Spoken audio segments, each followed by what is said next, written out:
Hola, bienvenidos todos. Gracias por acompañarnos una vez más en estas entrevistas de Tú Mismo. Hoy tenemos a Francesc Torralba. Francesc Torralba es doctor en Filosofía, Teología y Pedagogía. Es director de la Cátedra Ethos de la Universidad Ramon Llull.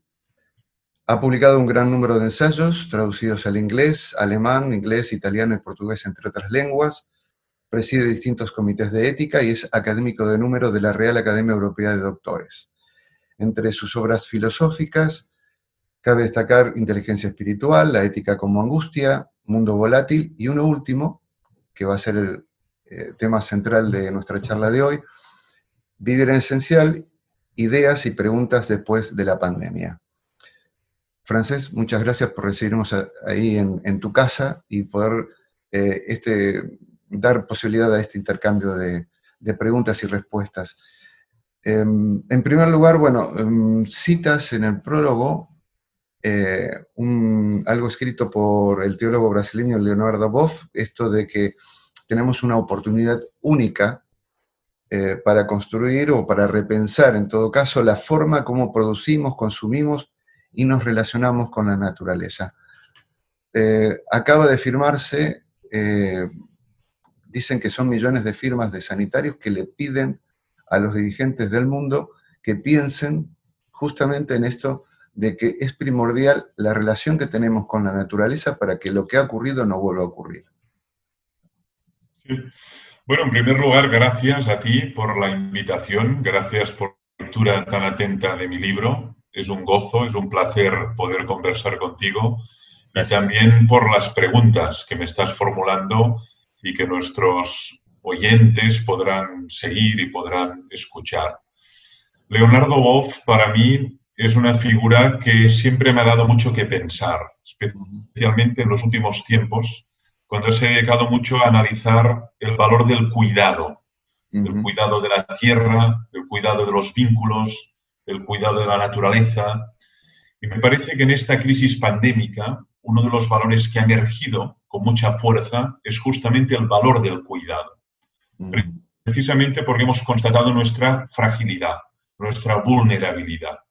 Y cuando constatamos nuestra insuficiencia, nuestra dependencia, es cuando nos damos cuenta que tenemos que tener cuidado de esa realidad tan volátil que es el mundo, la naturaleza y las relaciones que tenemos con ella.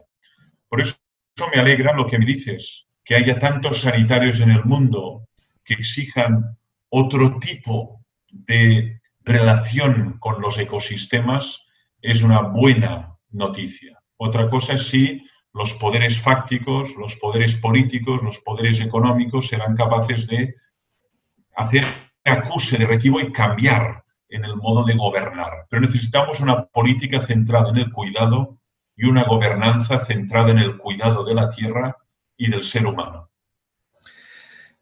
Hay algo que hemos aprendido a vivir obligatoriamente en estos tiempos de confinamiento, que es vivir con la incertidumbre. Bueno, en realidad, no solamente por el confinamiento. Los investigadores, los dirigentes políticos, sociales, la palabra es incertidumbre. Y detrás de la incertidumbre viene, como siempre, una compañera un poco indeseable, que es la impotencia o la sensación de impotencia. ¿Tú crees que tenemos que aprender de alguna manera a convivir con esta sensación que creíamos que no existía? ¿O buscaremos un atajo? Yo creo que la incertidumbre es un dato que forma parte de la condición humana eternamente, no es una novedad. Hay un texto de San Agustín, siglo V después de Cristo, donde afirma: todo es incierto, lo único cierto es la muerte, ¿no? No sabemos cuándo, no sabemos cómo, no sabemos dónde, pero la única certidumbre que tenemos es que todo ser que nace muere. Por lo tanto, esto de la incertidumbre es una realidad que siempre hemos sabido y que está expresada en los grandes textos de las grandes tradiciones espirituales. Sin embargo, ahora la percibimos con mucha más ansiedad, porque vivíamos de un mito, de una ficción, ¿no? la ficción del control, del dominio, de que teníamos tecnológicamente controlado el mundo. Y sin embargo, lo que vemos, lo que observamos, es que no es así y que vivimos en un gran clima de incertidumbre social, económica, política, educativa, y ese no saber a qué atenerse genera mucho desasosiego, mucha inquietud, todo tipo de angustia, ¿no? Y la clave no es eso, la clave es aprender a vivir con esta incertidumbre y a tomar distancia y a no querer aferrarse a lo que es volátil.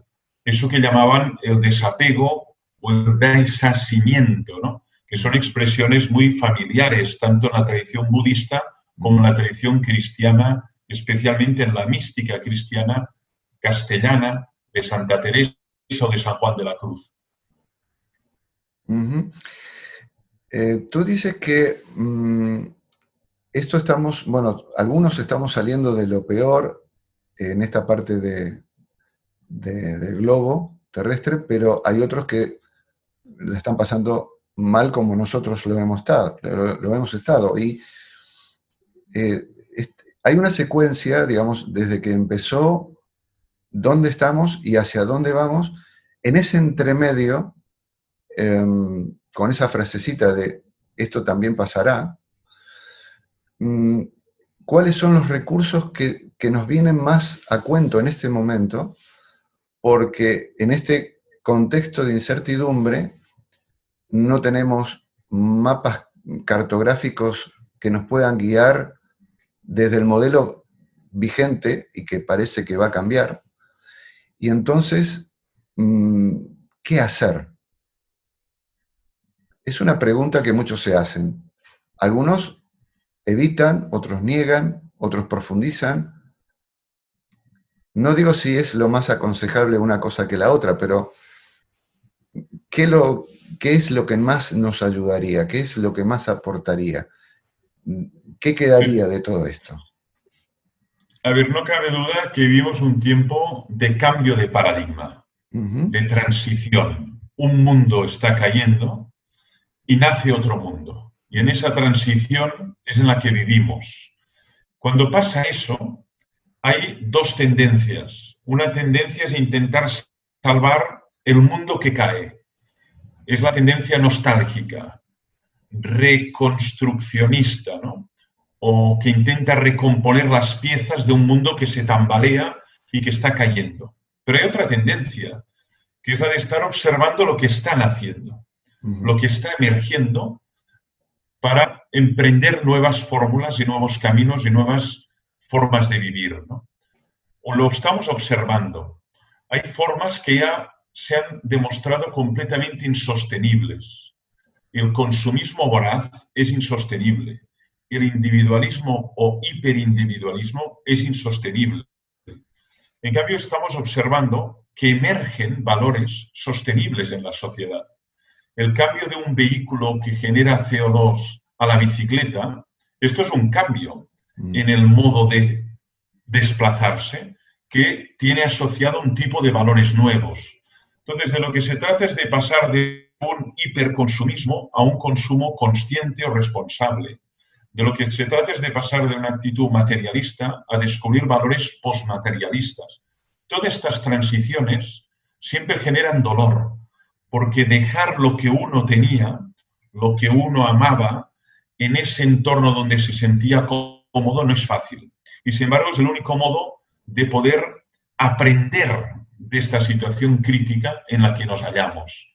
Tiempos de cambio, tiempos de transición, y no sabemos cuánto tiempo va a durar esta transición, pero estamos metidos de llenos en ella. Hay una frase que me ha gustado mucho y me gustaría que lo desarrollaras porque la definición es: el talento compartido es imprescindible para salir del atolladero. Sí. Te digo la verdad, es una frase que me encanta, realmente. Pues gracias, muy amable. La verdad es que a mí me interesa mucho esto que llamamos la inteligencia cooperativa, que consiste en unir, como en una red, distintos nudos, distintos talentos, ¿no? Cada persona nace con un tipo de talento. Hay personas con un talento matemático, otras con un talento filosófico, con un talento manual, con un talento artístico. Hay personas con sentido del humor, hay personas con capacidad de escucha y de consolación, ¿no? Solo podemos salir de un atolladero si nos vinculamos unos con otros, aportando cada uno su talento individual. Eso es lo que llamamos inteligencia cooperativa, ¿no? Lo que no hay es una salida unilateral o unidimensional, porque aunque haya personas muy polifacéticas y con muchas capacidades, aún así no tienen la visión global, no tienen la visión integral. Por eso solo es posible salir del atolladero si hay una comunidad donde cada uno aporta su talento. Esto para mí es un nuevo modo de liderazgo, es un coliderazgo, es una cogobernanza. Es todo lo contrario al neopopulismo, todo lo contrario al neomasianismo, donde un individuo supuestamente tiene la capacidad clarividente de ver dónde hay que ir. Yo practico un escepticismo, pero muy duro respecto a este tipo de propuestas unipersonales, ¿no? Creo que la clave está en la comunidad, en la escucha y en aportar talento individual para crear una red que sea una red más sabia de vida. Hablas de, y te lo pregunto, ¿hay alguna ideología utópica a la cual se vislumbra que vamos, que se ha instalado o no? Yo creo que no. Yo creo que lo que hay ahora es, por un lado, un pensamiento muy distópico y muy contrautópico. Abundan los profetas de calamidades, abundan los discursos apocalípticos en el cine, en la literatura, en la ensayística, en los artículos de prensa, ¿no? La idea es que estamos más cerca del perverso final o de la deconstrucción del mundo, ¿no? Y luego abunda otro tipo también de discurso, que es el discurso transhumanista, que para mí es una utopía ingenuamente optimista, esto que llamamos el tecno-optimismo, que pone toda la confianza en el poder omnívodo de la tecnología, como salvadora, como redentora, como una divinidad que nos salvará de todos los males de la condición humana, ¿no? Incluso de la muerte, y nos va a garantizar una longevidad indefinida en el tiempo, ¿no? Yo creo que entre el discurso apocalíptico y ese transhumanismo tecnooptimista tenemos que sentar las bases de una visión del mundo realista, pero muy fundada en lo que somos. Y somos seres vulnerables, sociales, dependientes, con capacidades, pero con muchas carencias. No podemos olvidar eso a la hora de pensar lo que podemos forjar, si no creamos quimeras que generan una gran desilusión colectiva. ¿Tú crees que hemos sentido un poco de nostalgia del paraíso perdido, ¿no? Esto de, bueno, no sé, más allá de lo que acabas de decir, ¿no? Hemos perdido algo a lo cual queremos retornar aunque lo critiquemos. Esto es así, ¿no? El mito del paraíso perdido es una constante en las grandes tradiciones espirituales. Lo observamos ya en el Génesis, en la Biblia, ¿no? Y por lo tanto hay un mito ahí que es común al judaísmo, al cristianismo y al islam, ¿no? La pérdida de un paraíso donde al principio había armonía, paz y una relación ecuánime con todos los seres. Hombre, Dios, naturaleza. Se quiebra ese paraíso, ¿no? Y entonces lo que hay es siempre una nostalgia de este paraíso. Esto también está en Platón, la nostalgia del mundo de las ideas del que caímos, ¿no? Y fuimos atrapados en un cuerpo, ¿no? Entonces, esta sensación de que nos falta algo, de que carecemos de algo, es también constitutiva del ser humano. Nos falta algo. Esta sensación de mancanza, de carencia, es lo que nos mueve a buscar esa plenitud. Lo que pasa es que a veces por vías y por senderos completamente equivocados que nos generan mucha más inquietud y desasosiego, ¿no? Pero ser humano es constatar esta carencia y a la vez la voluntad de querer llenarla y de querer, de algún modo, culminarla con algo, ¿no? Y en esa búsqueda estamos, algunos a través de las tradiciones espirituales, otros a través del arte, otros a través de la filosofía, pero en cualquier caso en la búsqueda de una plenitud, porque somos peregrinos de esa plenitud. Volviendo al tema anterior, ¿tú crees que en el horizonte hay un mundo neo-orwelliano que nos espera? Lo que hay es un mundo donde habrá mucho más control, vigilancia, a través de dispositivos tecnológicos de nuestras vidas cotidianas. Eso ya es un hecho hoy. Desde el 11 de septiembre del 2001, la caída de las Torres Gemelas, el mundo cambió. Lo vemos en los aeropuertos, en las estaciones, en las fronteras, ¿no? Es un mundo caracterizado por el miedo.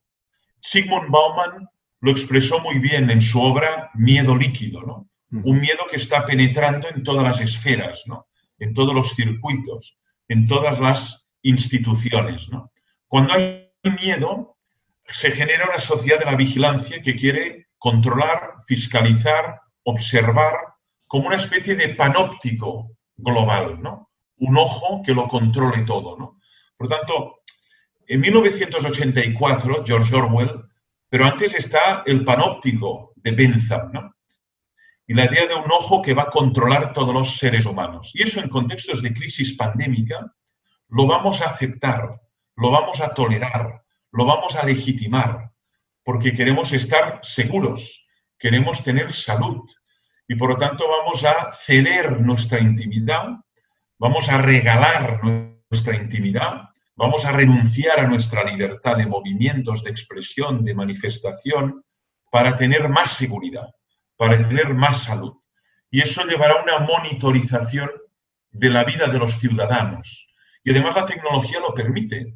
Permite saber dónde vas, dónde estás, qué has comprado, cuánto te has gastado, con quién has estado, a qué distancia, si tenías o no el virus. Y por lo tanto permitirá un control muy concreto y muy pormenorizado de la vida de cada uno de nosotros.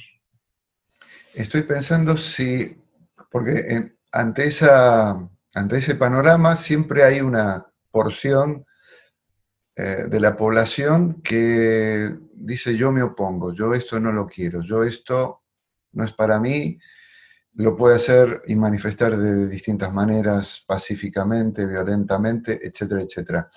Incluso se ha visto en publicaciones como un éxodo ya de las grandes ciudades que ha comenzado, ¿no? Inclusive de gente joven que sale de la gran ciudad para desplazarse a las zonas rurales, siempre teniendo garantías de que esa separación física con la gran urbe no vaya en detrimento de la conexión en todas sus facetas tecnológicamente hablando. ¿Tú crees que se impulsa, es decir, que esto va a impulsar muchísimo más esto que ahora se empieza a ver como una leve tendencia o las grandes ciudades dejarán de serlo o no? Yo creo que más bien lo que se va a producir, y es lo que leemos en las perspectivas y en los pronósticos, es la condensación de grandes masas humanas en grandes urbes, en grandes metrópolis, ¿no? Ya lo observamos en el mundo. Buenos Aires, Río de Janeiro, Calcuta, Pekín, ciudades enormes, con enormes barrios de pobreza, las favelas, las villas, y que ahí malviven millones de seres humanos, ¿no? Pero siempre existen los resistentes. Siempre han existido los celotes del Imperio Romano, esos que estaban a la contra del imperialismo. Pero hablamos siempre de grupos reducidos, grupúsculos que no se instalan en esa cultura y que viven a la resistencia, ¿no? Lo pongo con dos ejemplos. Vivimos en una sociedad caracterizada por la velocidad, la hiperaceleración. Pues bueno, reactivamente nace el movimiento lento, el slow movement, ¿no? Que aboga por un tipo de vida lenta, por unas relaciones lentas, por una vida calmada, sosegada, frente a la frenesí y a la locura de la hiperaceleración. Aún así, es siempre residual, es minúsculo, es una tendencia emergente, ¿no? O lo que tú decías respecto a los jóvenes neorurales o neohippies, ¿no? Que rompen con la urbe, rompen con las empresas, rompen con la cultura de la exhibición, del consumismo y de la apariencia y se van a un lugar rural y generan una agricultura ecológica y parto natural, ¿no? Siempre son estos residuos, de algún modo, son como reacciones in extremis frente a la realidad que se impone, ¿no? Pero no creo que se convierta en una tendencia que vaya a ampliarse en el futuro, sino que son resistentes del sistema mundo que hemos creado. Justamente, ya que hablas de jóvenes, citas un dato que a mí me llamó mucho la atención, pero digamos, por citarlo, por la primera vez que yo lo escucho, y es concretamente que detectamos como profesores, tú lo dices, un déficit de expresión corporal y de dominio del lenguaje no verbal en la mayoría de nuestros alumnos, que son nativos digitales.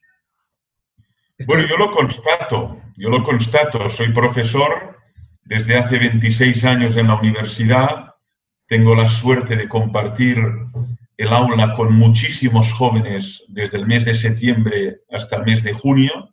Ahora por la pandemia seguimos las clases digitalmente, pero lo que observo es un déficit tanto de oralidad, de expresión oral, de expresión de sentimientos, emociones, recuerdos, articulación verbal, como de expresión no verbal, gestualidad, rostro, manos, corporeidad. Eso que domina el actor, la actriz, el payaso, el mime, este tipo de figuras que tienen una enorme capacidad de lenguaje corporal y de inteligencia corporal, ¿no? Y eso se debe en gran parte a que les hemos convertido en seres adosados a un teclado, ¿no? Adosados a una máquina, ¿no? Y además con una gran tecnodependencia. Incluso hablo de tecnoadicción, ¿no? Que genera una síndrome de abstinencia cuando no tienen el smartphone, el móvil, el iPad a su alcance, ¿no? Por lo tanto, hemos generado los internautas, los denominados jóvenes nativos digitales, son tecnodependientes y tienen muchas carencias de expresión verbal, ¿no? Porque no están acostumbrados, no han sido entrenados, no han sido educados en ello. Por lo tanto, no les imputo la responsabilidad. Pero en el ámbito educativo deberíamos ser capaces de desarrollar estas habilidades, que son las habilidades lingüísticas corporales. Y eso ha quedado ahí un poco olvidado y en cambio hemos desarrollado las habilidades y la competencia de tipo digital, lo cual es muy necesario también en nuestro mundo. Seguimos hablando de las consecuencias de esto que estamos viviendo actualmente.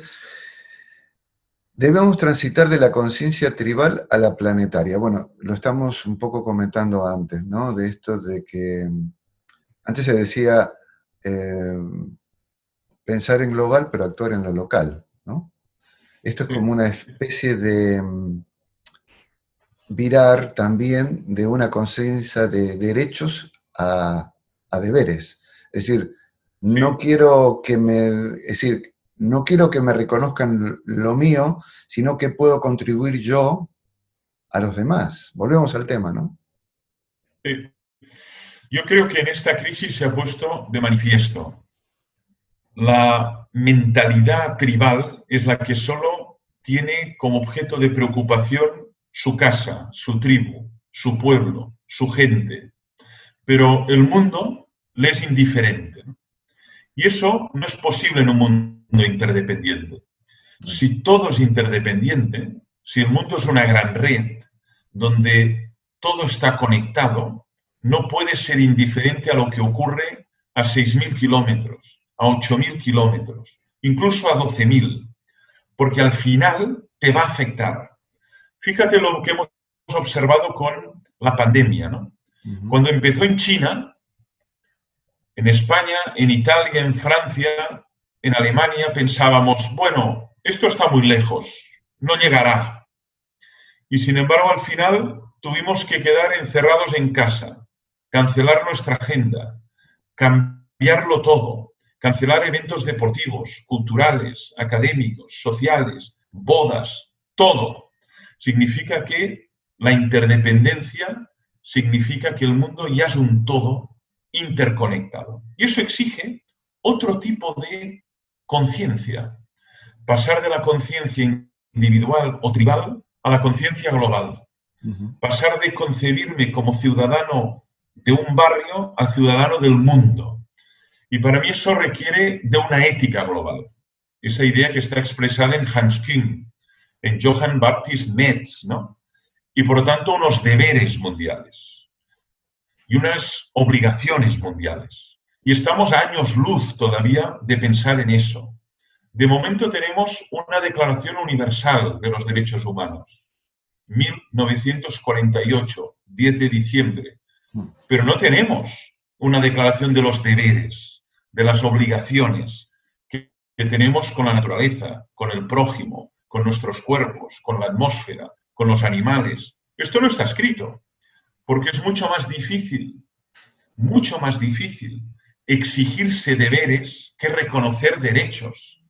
Y por lo tanto, hasta que no haya deberes de carácter global, es muy difícil que podamos orientar ese transatlántico, ¿no? Estamos preocupados por el camarote, pero el transatlántico se hunde. Voy a bajar de lo general a lo particular. Hemos aprendido a contemplar porque hemos tenido ocasión de hacerlo. ¿Lo hemos hecho o ahí hay déficit? Yo creo que la desaceleración nos ha abierto nuevas posibilidades que estaban ahí latentes. Cuando uno se para, o le paran obligatoriamente, entonces descubre universos que estaban como ocultos, ¿no? La gratitud, la contemplación, el cuidado, la oración, la meditación, todo eso que estaba ahí y olvidado, uno se da cuenta que lo puede cultivar. Incluso la conversación. Yo durante estos 2 meses y medio en casa con mis hijos y mis hijas, he conversado más que en todo un año, porque nos hemos encontrado juntos, comiendo, cenando, en el mismo espacio, en el mismo comedor, en el mismo salón, y eso ha generado unas conversaciones que jamás había tenido. Sentado en el balcón de casa, he contemplado un árbol que jamás había contemplado. Significa que la desaceleración ha abierto nuevas posibilidades, ¿no? La lectura. Hay personas que se han acercado a libros que tenían en el comedor de su casa, llenos de polvo, ¿no? Y han empezado a leer el libro de Job, o han empezado a leer Guerra y Paz, o han empezado a leer El idiota de Dostoyevsky, ¿no? Significa que, es verdad, hemos desarrollado otras habilidades fruto de esta desaceleración impuesta. También citas algo que, bueno, alguien podría decir, apareció el feminismo, ¿no? Hablas del papel de la condición, condición femenina.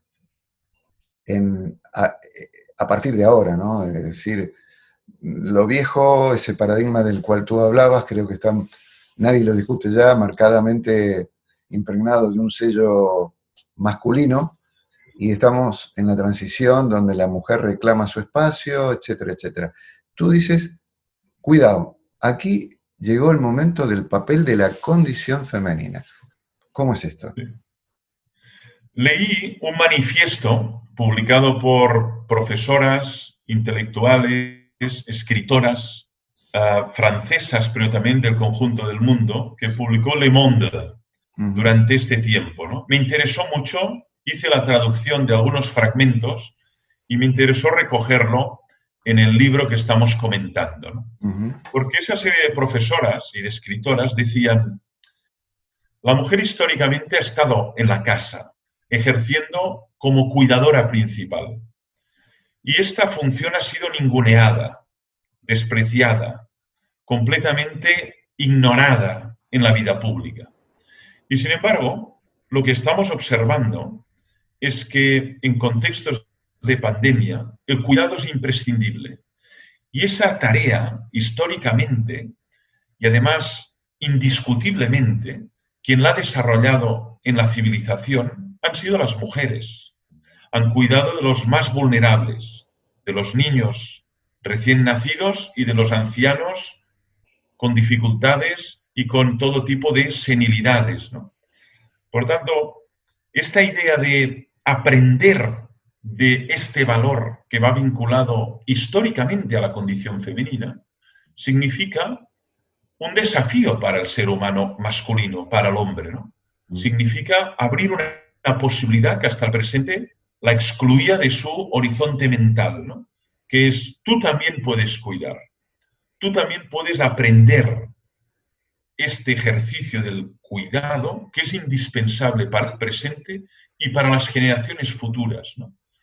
Y esta tarea me ha interesado mucho. De hecho, hace años publiqué un libro cuyo título era Liderazgo ético. Y me centré mucho a analizar un tipo de liderazgo que se denomina, en inglés hablan del caring leadership, ¿no? El liderazgo fundado en el cuidar. Un buen líder es el que cuida de las personas que lidera, de las instituciones que lidera, del mundo en el que está. La mayoría de autores que escribían sobre el caring leadership eran mujeres que hablaban de la necesidad de articular un nuevo liderazgo en el mundo fundado en el cuidar. Y eso me interesó mucho. Y por eso lo subrayo también aquí de un modo más colateral, ¿no? Pero no es una ocurrencia, sino que ya llevo años reflexionando sobre el cuidado como una aportación histórica de la condición femenina a la civilización mundial. Otro tema es el pacto intergeneracional. Se viene, de hecho, bueno, hemos visto actos donde ha habido una solidaridad, un encuentro, un diálogo, una conversación, un apoyo, un aquí estoy entre los más jóvenes y los que más años llevamos en la vida. Tú hablas de pacto intergeneracional. ¿Esto qué significa? Esto significa dos movimientos. Por un lado, los jóvenes, para poder ser y desarrollarse, han necesitado de sus padres o de las generaciones mayores, ¿no? Solos no podemos desarrollarnos, necesitamos la comunidad. Esto es una evidencia. Cuando nace un ser humano, si se le deja solo, aislado, encima de una piedra, se muere. Al cabo de unas horas, de unos días, perece y se muere. Significa que si llegamos a ser algo, es gracias a alguien. Alguien que nos ha regalado su tiempo, su experiencia, nos ha cuidado, nos ha alimentado, nos ha amamantado, nos ha transmitido la lengua materna, nos ha enseñado a escribir, a leer. Por tanto, estamos en deuda. Estamos en deuda. ¿Y esta deuda cómo se paga? Se paga cuidando a la persona anciana cuando ya no puede valerse por sí misma. Esto es el pacto intergeneracional. Tú me cuidaste, yo te cuido. Tú cuidaste de mí cuando yo era vulnerable, heterónomo y dependiente. Gracias a este cuidado yo crecí, alcancé mi autonomía, me emancipé, pero no me olvido. No me olvido de lo que hiciste por mí. Y por lo tanto hay un pacto entre generaciones. Ahora yo te cuido para que tengas un final de vida plácido, digno, decente, ¿no? Y eso es un pacto que ha funcionado históricamente en las civilizaciones. Un pacto oral, no escrito, sin papeles, sin notario, sin firma, pero que ha funcionado, ¿no? En China, en África, en Europa, en Latinoamérica, ¿no? Y en cambio, lo que observamos es la dificultad de mantener este pacto. Muchas veces el joven adquiere la autonomía y el anciano está solo en su casa y muere solo, ¿no? O le apartamos en una especie de aeropuerto que son los tanatorios o antes los geriátricos, ¿no? Por lo tanto, se trata de fortalecer este pacto, que es reconocer que he sido cuidado y que eso me exige cuidar de quien me cuidó y velar por su desarrollo y por su final de vida digno.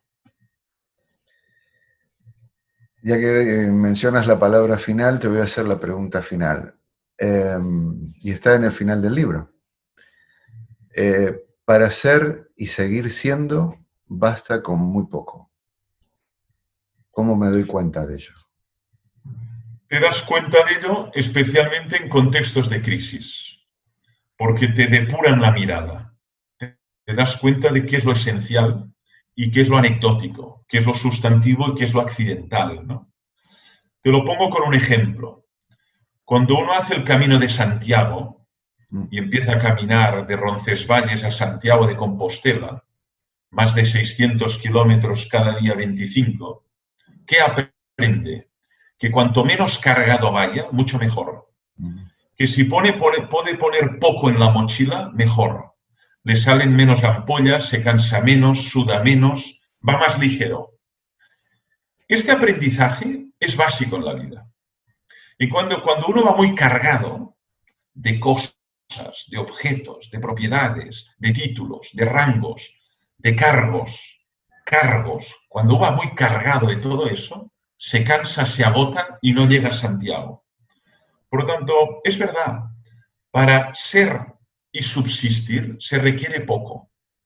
Y eso es una crítica brutal al hiperconsumismo y a la cultura de la exhibición que se funda en el tener. Eso ya lo criticó Erich Fromm en los años 70, que no deberíamos olvidar. La clave está en vivir conforme al ser y no conforme al tener, porque esto simplemente nos vacía de nuestra riqueza interior. Bueno, he tenido, lo digo a la gente, el placer de escuchar, de dialogar, preguntar y reflexionar en el mientras tanto con Francesc Torralba, autor de Vivir en Esencial, ideas y preguntas después de la pandemia. Francesc, muchísimas gracias.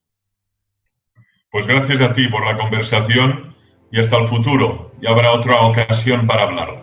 Seguramente. Y con los amigos nos encontramos en la próxima entrevista de Tú Mismo. Chao. Gracias.